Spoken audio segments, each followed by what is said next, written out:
Hi guys, naputol yung kanina. So, I am going to have this talk with you while I'm having my late lunch and slash afternoon snacks. Ang dami ko pong nalaman tungkol dun kay Biden, and let's accept the fact na ang laki ng tulong, ng impact ng United States of America sa buhay ng bawat Pilipino, 'di ba? Bawat bahay ng mga Pilipino. We cannot deny the fact na ang dami din na itulong yung Amerika sa atin.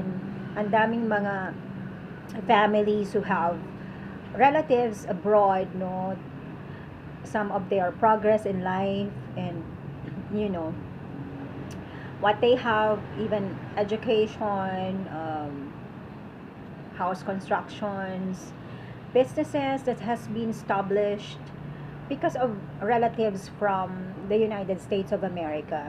And in fact, in my batchmate alone, Colegio de Santa Isabel, batch 1988 high school, like I think roughly 80 or 90% of our batch are really um, nurses, no? Registered nurses. And ang alam ko, roughly also sabihin natin mga 70 to 80% of that percentage in our batch made it to the USA, no? So most of them is having a good life there in the USA, no?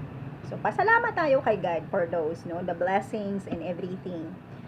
So kahit nga hindi na siya share na masyado sa ating mga naiwanan dito sa Pilipinas, by mere fact of knowing na maganda yung buhay nyo dyan, at least hindi kayo kasali doon sa mga, 'di ba, nasa poverty line dito, nasa middle class na, bagamat kasi guys, sabihin nating mga educated yung mga tao, no, na nag-graduate and everything, not everyone is given a fair chance, no, fair chance for good opportunities, no, to have a good income. Iba-iba yung situations as God would allow things to happen.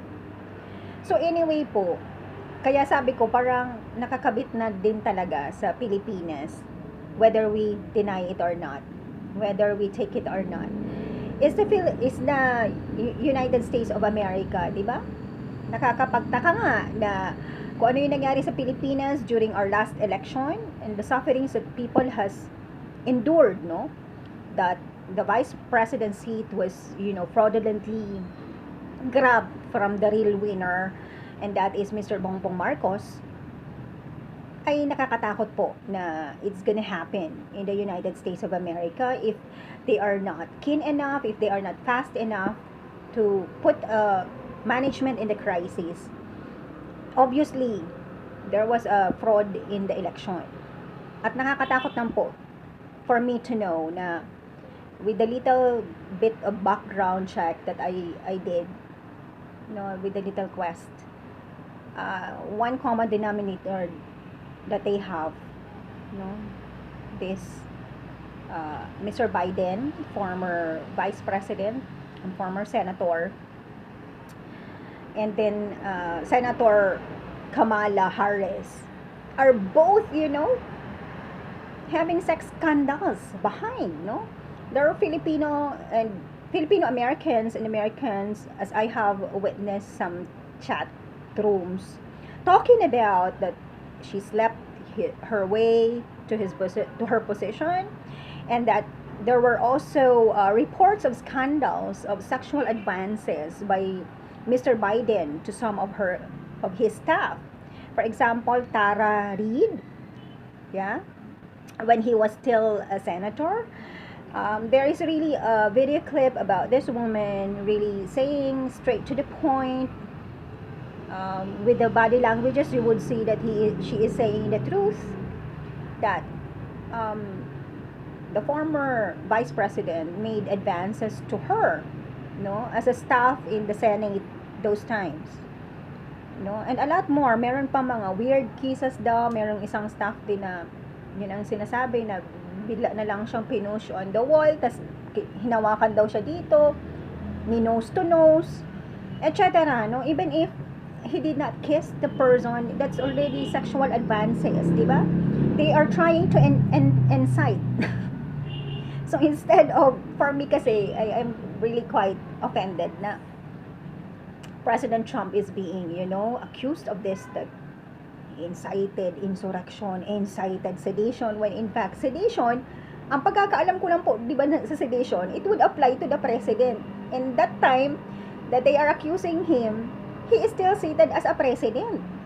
No? So, walang kalawakan yung isip ng tao na kung if we will try to analyze, it is President Donald Trump who should be given a little bit of allowance and understanding that he is fresh from surviving COVID-19. Diba? And some of the doctors have said that the bacteria or the virus somehow affects the mind of patients. But good enough that it was in a certain level that was managed and eventually was cured. So, ang nakikita ko lang po, napakamalisyoso, no? Napakamalisyoso of how these people could really assess the situation. Unang-una, halimbawa, yung sinasabi nilang ini-incite ng sedition ni President Trump, just because they had an assembly there, mga pro-Trump, coming from different walks of life, coming from different states, no? And I could see that people really, sacrifice, no? By that time, I could assess that most of them were hungry, no? That was after lunchtime. They met like 10 o'clock, something like that, na nag-assembly sila doon. And just because President Trump invited them to go to the Capitol, he did not say naman na you do misbehaviors there, di ba? I think it was how already our police officers dealt with the people in the assembly. We do not know. We do not know what happened. A lay person died, as well as an officer also died. In totality, there were, I think, 5 people who died. Some were injured, no? Mali naman po kung ilalagay natin sa kliradong accusation na porke mag-isa lang si President Trump, no, parang everyone is talking about him, no, President Secretary Chow, etc., and then there are just some people who believes in him na hindi naman masyadong mga maboses, no? And so basta, the truth will set everyone free. But I hope you people of the United States of America would not allow the same thing that happened in the Philippines, that we were not able to arrest the situation early enough, that Robredo and group has really corrupted so much from the funds, no? Even solicited money even solicited money from other sources aside from the national budget that was allocated in the office. Ang dami pong kapalipakan. I've also known that when she was going to Asian Institute of Management because of me, of course she was able to get friends there and was able to, have that entrepreneurial spirit na the capital that was used was, of course, a public fund, which is a big no-no, no? For COA, it should be a good audit that you should be giving. A lot of cash inflows and in-kind inflows went to the Vice President Office of the Philippines without audit, without proper accountability. And I have known also from someone from Asian Institute of Management that the International Standard Office certification that she claimed they have received is also a scam. That was the news that reached me, no? That it is an ISO scam, and then having a business right inside a government office is an audit item in itself. It's already a form of a fraud, no? Aside from it came from a corrupted money. So I just want the citizen of the United States of America to take a look at what happened to us, no? With you, it's a bigger scale because napakalaki ng area ng United States of America. For us, we are just an archipelago, very small compared to yours. So you could just imagine The same is the denominator, that there are sexual promiscuity, based on the video clips that were shown so far from CNN, from CBSN, Fox News. So it's really pretty scary, guys. And it was stressed out that Trump had a very good plan and platform supposed to be for the United States of America. Example, the rebuilding of the military force. To revive the economy, they have thought of rolling back the taxes even before the lockdown. That was the plan of the Trump governance, to roll back taxes in order to have free trade, to unleash the American liberty, standing up for life, so it's a pro-life kind of government, and very much opposite to what Biden and Harris has in mind. So nakakatakot po, it's scary. It's really pretty scary. Like, I also want to tell you that these are some of those that I have to jot down, because sometimes I would forget also. These are just some of the salient points also about the negative thing with the Biden-Harris partnership, Una-una pati, guys, nakita ko sila nung they would give the speech, They are so excited, just like Robredo, But you could see that there is really malice in their eyes. We have to be keen on those things, guys. Tapos nose to nose po sila. So I was like thinking that Filipino Americans and Americans were chatting with each other and saying that even before this ticket for the vice presidency of Harris, she already slept her way to the position. Like, I could imagine the senatorial position that she currently has. So with that actuation on camera, na nose to nose sila ni Harris and Biden. So you could just imagine, guys, without the camera, isn't it? I would not wonder if she also slept her way to have the VP ticket, before the election. And that's very dangerous for one country to endure the immorality of a public servant. We have already experienced it here with Leonora Robredo. A lot of disgraces, a lot of curses, a lot of kamalasan was incurred by the Philippines, and which overflow to other countries because of that. So, yung Biden-Harris daw po actually has a target to burden up the taxpayers, and they targeted some $4 trillion additional to the tax so that they could have something to corrupt. They are also pro-LGBT. Because for me, it should be equal, LGBT or not. You should not be like in a particular group, to give preference and to give favor to a particular group. Although I love the LGBT, they should also be given the same fair chances, opportunities, and the benefits, but not like to concentrate on it. Like Robredo is also an LGBT, and everything is topsy-turvy.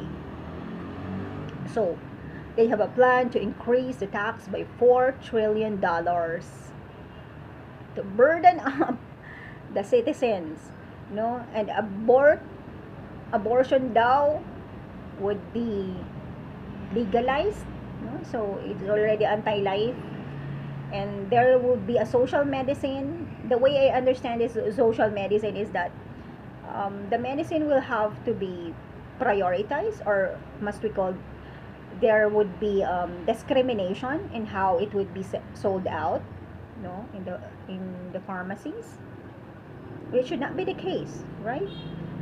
And they are gonna be promoting and of course executing open borders.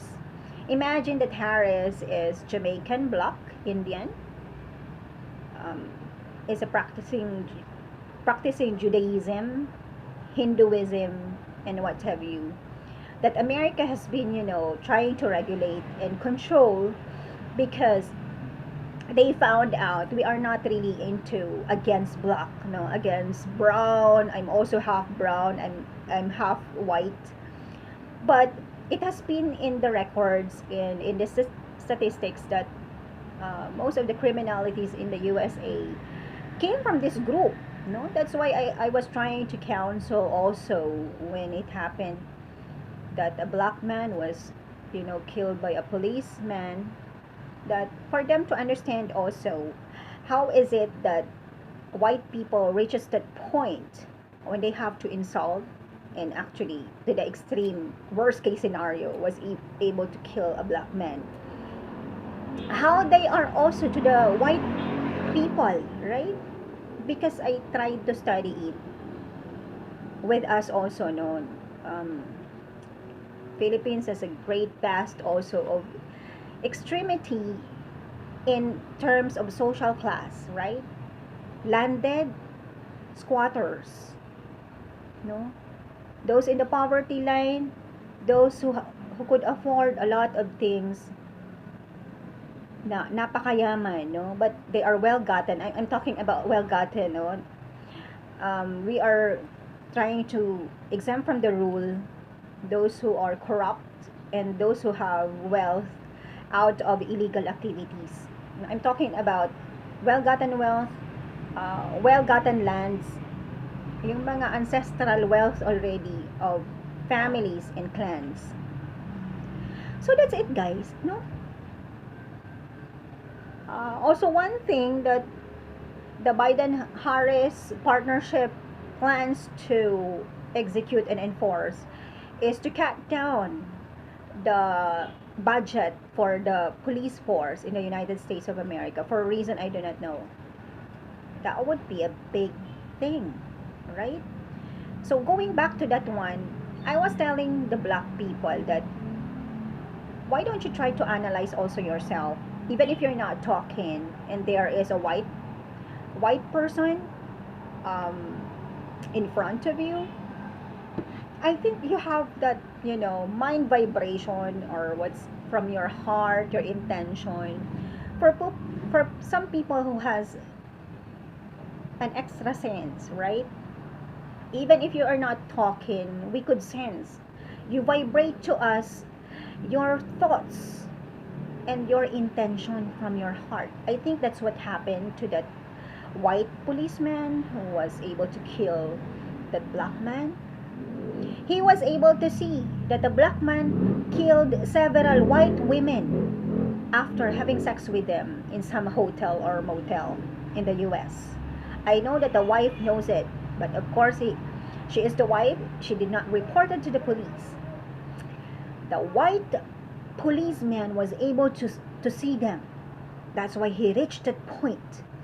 And he also was able to foresee that the black man is gonna do worse things. It's about racism. So I am trying to balance things, okay? I am not pro-racist people, but by natural sense and by natural reaction. First of all, how come? Isn't it? He is black. He targeted women who are white to kill them. Isn't it? That's why I was telling them with also some video clips that was shown.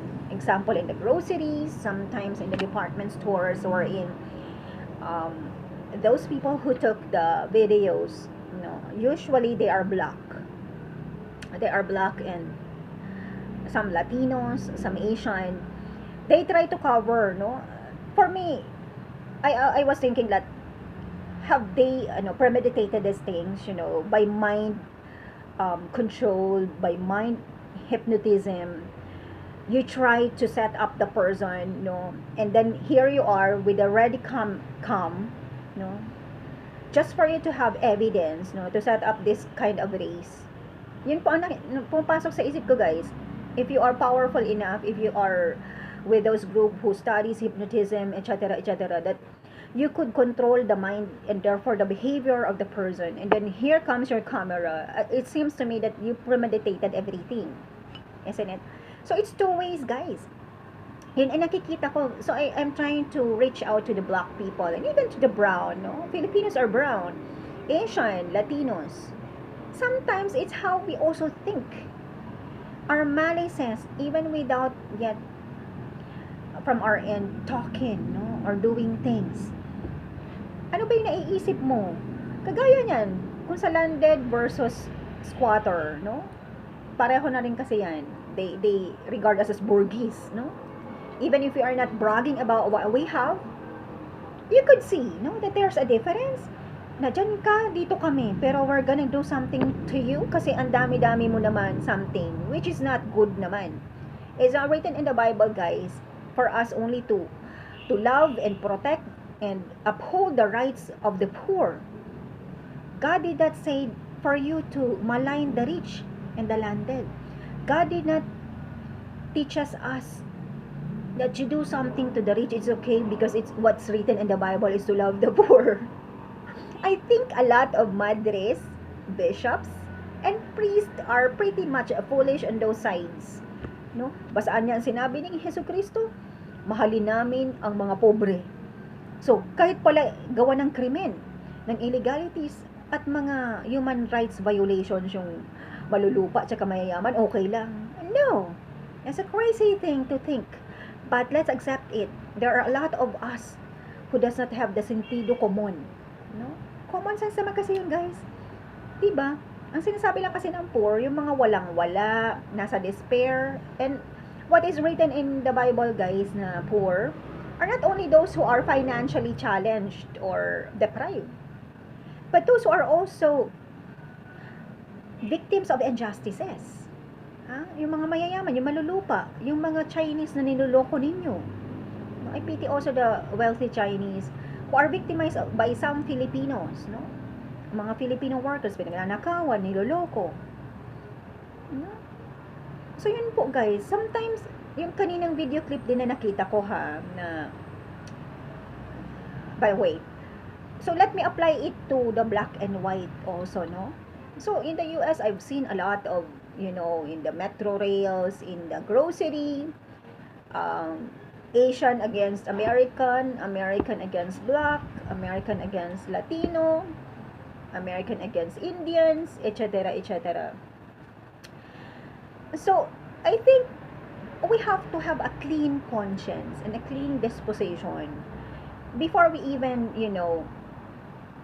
try to expose ourselves in the public. Because sometimes we really resonate them, no? We radiate them, but not all the time. Ako kasi, there are a lot of times din na I am being accused na bigla na lang ganito, ganyan. Sabi ko, saan yun nagagaling? Yeah, I've experienced it na may nananakit na bigla. Even within the family. Wala naman akong ginawa. Ganon yung reaction, no? Ganon yung reaction. Wala naman akong ginawa, but noon, ano lang ako sa church. Mahal lang naman ako ng mommy and daddy. Selos siguro, no? Wala ka namang ginagawa. Yung jealousy kasi, guys, and selos, kahit wala ka namang ginawang masama, kahit din gumagawa ka ng tama at mabuti, pag pinasukan ni Satanas, no, with extreme jealousy and envy, they could even kill you. At that is also abnormality in the other end, na bakit ka mananakit, wala namang kasalanan, kahit nga may kasalanan, wala kang karapatang manakit under normal circumstances, diba? So I am appealing to the Asian, the brown people, and the black people that sometimes we just look at it as racism, but on your part, how do you also think about them, diba? Na sasabihin mo, porke puti yan, porke Espanyol, European, nakawan natin, porke napakayaman, ang dami naman nito sa kanya, nakawan nyo, pre. Diba yung ganyan na thinking? Kaya pagtingin nyo, feeling ninyo dinediscriminate kayo, samantalang kayo mismo sa isip ninyo, you have bad intentions also, you have malice, parang something like that. So at all times, and to everyone, we should try to keep good disposition. I cannot also assure that because ako rin pag pissed off ako in a situation, you know, lahat tayo tao. Pero yun po ang nakikita ko doon, that it's both ways, no? When you say that you are being discriminated, in the first place, how do you think, no? How do you think of these people? Just because Amerikano sila, tatagain nyo. Example, if they go to Boracay, if they go to the Philippines, 20 pesos lang naman yung isang tricycle, tatagain ng 100, no? Just because the Americans and the foreigners doesn't know the rates, they would go that way, no? Things like that, no? Na mayaman naman yan, kaya ganito, ganyan, no? All of us does not want to be mistreated. All of us does not want to be abused. So, regardless of race and color and, class status, whether you are landed or not, whether you have wealth or not, all of us are due of respect and love, and due also of correction, if need be, no? Regardless if you are ordained priest or not, religious or not, no? Huwag kayo dyan mag-excuse mga nakahabit, ha? Sometimes, mas worse pa kayo sa aming mga ordinaryong tao. No? Naisipin nyo, we as ordinary Catholics and persons, if we abide with the law of the Lord God, sa mga commands niya, we could go to heaven. But you have taken freely with your freedom and free will to have vows, no, of chastity, poverty, and the obedience to the will of the Lord God, na hindi kami nagpilit sa inyo. Nobody forced you on that. So, wag kang magreklamo dyan, no? Kaya kung hindi mo kaya, get out. Magpa-dispense ka. Mag-enjoy ka kung naiinggit ka sa aming mga ordinaryong tao. No? As to be pasaway in the society. Kayo ang nagiging cause ng malas sa society. So, yun po. So, think again, mga co-Filipinos there in the USA, how you would, pray about this Biden and Harris partnership. No, I could really see immorality already. It's very difficult if you are holding people and you have immorality. That's what I'm gonna tell you. Noon in the convent, meron noon na nagsasabi na parang napoposes yung convent if the superior is not being faithful, no? Yung pala nakikipagsex sa mga nakakapasok din doon ng mga trabahador, no? That no subject could see, but God could see.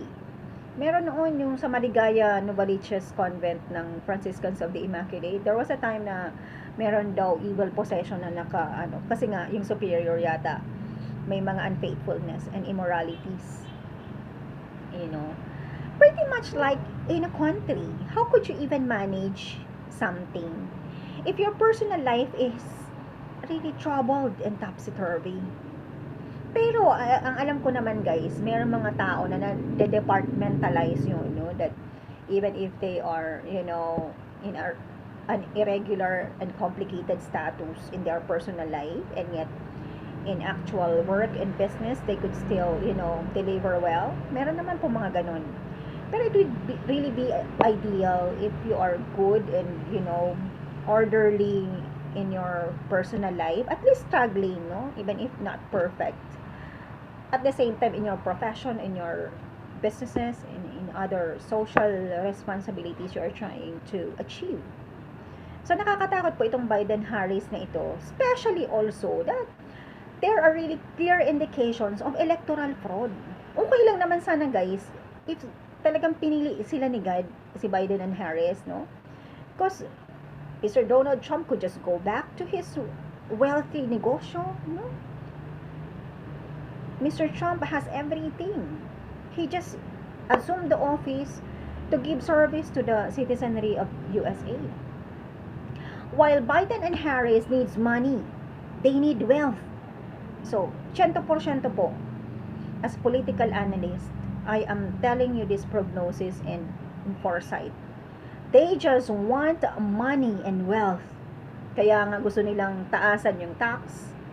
Kaya nga they are gonna go with abortion, no? By demand daw kasi. So, they want to give what the people wants, no? Na magkaroon daw ng abortion sa USA. And a lot more of laxity na masasatisfy yung mga personal wants nila So this is just like Robredo gonna be filling up the blanks for statement of assets, no? Unlike with Donald Trump. And also, some people, though they may not be as rich, as wealthy as Donald Trump, or as, landed as we are, and all the landed families here in the Philippines and in other countries, could also serve honestly, no? So in extreme cases, honest people could really serve the country. So sa first pa lang, electoral fraud na, may immorality pa. Imagine mo na nose to nose yung dalawa on cam in the stage. So you could see the very personal thing connection with them. And that's very very dangerous, guys. It's really very dangerous. Let me say, let me quote what the original Wonder Woman said, no, Linda Carter, my one of my favorite actress. So, she said that when you are doing the right things happen. So, especially if you are going to be trusted with public welfare, public life, public health, public wealth, public trust. If you are not going to do it right, guys, from the start pa lang, everything would also really be wrong. Pero ikaw sa sarili mo, satisfied ka. By yourself, you are satisfied because you're getting money. That's for the people. You're getting everything. Kagaya niyan, pinagyayabang po yan ni Robredo na kasi siguro kita niya yung ibang vlogs ko or write-ups, no, na totoo naman na na-trace ko na meron kaming royal lineage, no, back in the ancient Spain, as evidence with this ring and a lot of jewelries pa na nawala na. This came straight from Spain, I think brought here in the 1950s or 60s, no? As told to me by my mom na may nag-visit na tita niya from Spain at may mga binigay daw sa kanya lang po, sa magkakapatid. So, tapos yun po ang pinagyayabang daw ni Robredo, narinig ko na siya nga daw yung prinsesa kasi daw pinagbigyan daw siya ng mga tao. I repeat, guys, pinagbigyan daw siya ng mga tao kaya siya daw yung prinsesa at reyna ng buong Pilipinas. So yun po, guys. Tama si Wonder Woman, di ba? If you do things right things would also happen. But in the first place pa lang, electoral fraud na. Everything went down, guys. Halimbawa ba yung success ni President Duterte andito, ang dami niyang mga revolutionary ways na inintroduce in the government under his leadership, di ba? Sana nandito yung achievement ni President Duterte, but because of this stupid woman, nababa siya, napupull down siya. Even the graces of the Lord God. If the grace of the Lord God is this big, because of this tiwaling mga bishops, Luciferian bishop na tinatawag, and priest and mga madres na pag nabuntis, ina-abort. Ayun po yung nalaman ko pala, no, in my last vlog, I have mentioned Sister Carmela who flirted daw and allegedly had sex with Ian Angelo King for the sake of me. Nagbuntis daw po yan sa ibang lalaki at pina-abort po ng superior. That's also one thing that I have meditated upon when I was in the Siervas de Marias. Mga nurses po na it's also a Spanish founded congregation. Mga nurses po sila. That's one thing that God told me when I was in the convent. I was able to stay there like 3 nights lang. And yun daw ang isa sa mga role ng convent na yun. If there are women who got impregnated by the clergy, by the bishops, that's where they send the women and then they get to undergo abortion. Imagine that evil, guys. Kaya grabe talaga ang kasalanan ng mundong ito. So I am really giving warnings to you, people there in the United States of America. If you do not support Mr. Donald Trump and all the good advocacies that he and his followers and colleagues and his staff would try to implement in the USA, because there is really an electoral fraud. He won in the election, even amongst the Filipino community. You need to voice out but not really like riot, the same thing that what happened in the Capitol Hill. No? Of course, we do not want the same thing happen. Na it's also illegal naman, no? But you have to voice out in the right avenue, in the right forum, what you want, because you have a right there. You are big taxpayers. My classmates are big taxpayers out from their profession in the medical field. You have a right to say and to fight for your good welfare. Pahihirapan kayo pag naupo tong dalawang bastos na ito. They are really immoral people. I'm telling you that one. And with Harris, na mix-mix po yung mga religion niya, no? May Judaism, may Hinduism, meron naman daw nag-Baptist yan, no? I could see that there are really people who are like that, who join a lot of communities just for the benefits, not really to try to search the Lord God.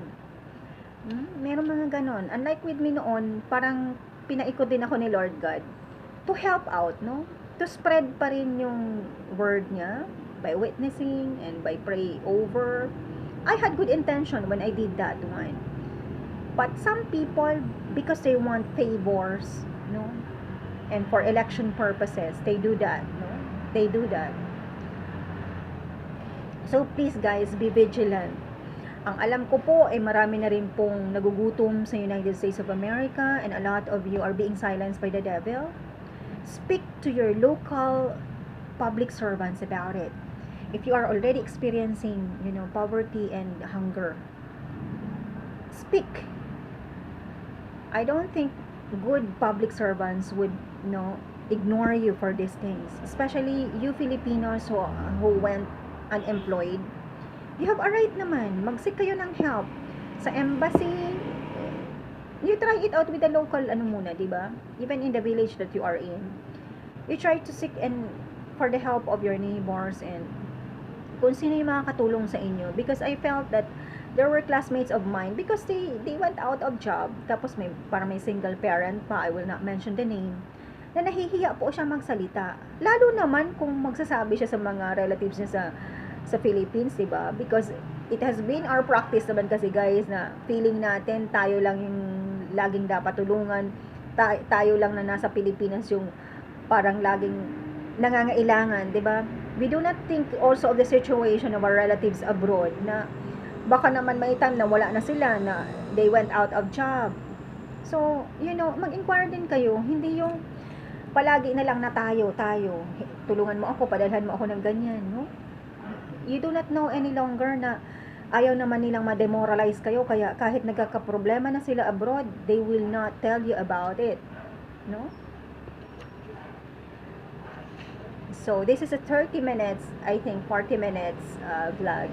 I'm gonna have another vlog after this one. My soup is already cold again. So after this vlog, I'm gonna take up something about still demon of Beelzebub, and it's also the demon that mostly affects agriculture, no? About land grabbing, illegal farming, and what have you. Because I have seen one video clip wherein an illegal farmer has bragged about having gotten wealth from the landowners and bragging about it. It's illegal, guys. See you in my next vlog.